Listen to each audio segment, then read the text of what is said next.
So guys, yung sa mga nga pala mga nag-i-inquire, no, matagal na po kung hindi nagpo-post o nag-a-upload sa mga Facebook groups ng mga for sale ko na kalapate.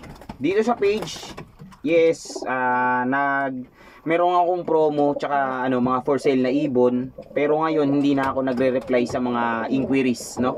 Yung mga naka-promo natin na ibon, wala na po, no? Wala na pong available na kalapate ngayon. Wala na akong for sale na kalapate. Hindi na ako nagpo-post, meaning hindi na po ako nagbebenta ng kalapate. So yung lahat ng mga pinoproduce ko ng mga kalapate ay para na po yan lahat sa mga kasabwat. So magfo-focus tayo mainly sa kasabwat program natin ngayon. So pwede pa rin pong makabili sa akin yung mga gustong bumili, pero sa mga pigeon shows na lang po, no? Kung ano yung madadala nating mga entry birds, yung mga ma-e-entry ko, yun po pwede pong mabili. Yung mga gusto pang bumili, kita-kits tayo sa mga pigeon shows, guys, ha. Yun sa mga gusto mag-avail ng mga kalapati natin.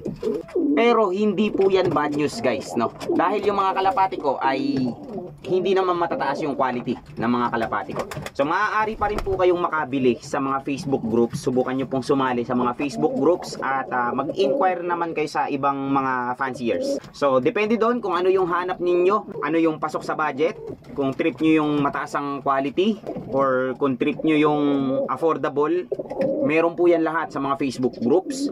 So pwede nyo pong itry sa mga Facebook groups. Pero dito sa akin, guys, stop na tayo sa pagbebenta. Stop na ako sa pagbebenta dito sa social media at saka sa mga groups, no?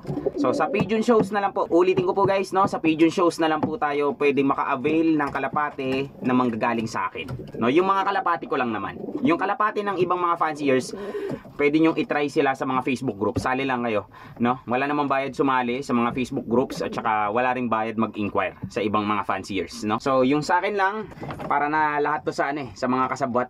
Yung mga hindi pa po pala pamilyar sa kasabwat program, ang kasabwat program po ay ang pamimigay ko ng libreng kalapati. So humahanap tayo ng makakasabwat natin, tapos scripted na pamimigay, tapos ibibigay natin yung kalapati sa kanila, tapos yun, hindi natin sila sisingilin. I-scamin natin sila. Iisipin nila, ay ba, mahal to Tapos hindi ko sisingilin. I-scamin ko. Lahat ng mga kasabwat, in-scam ko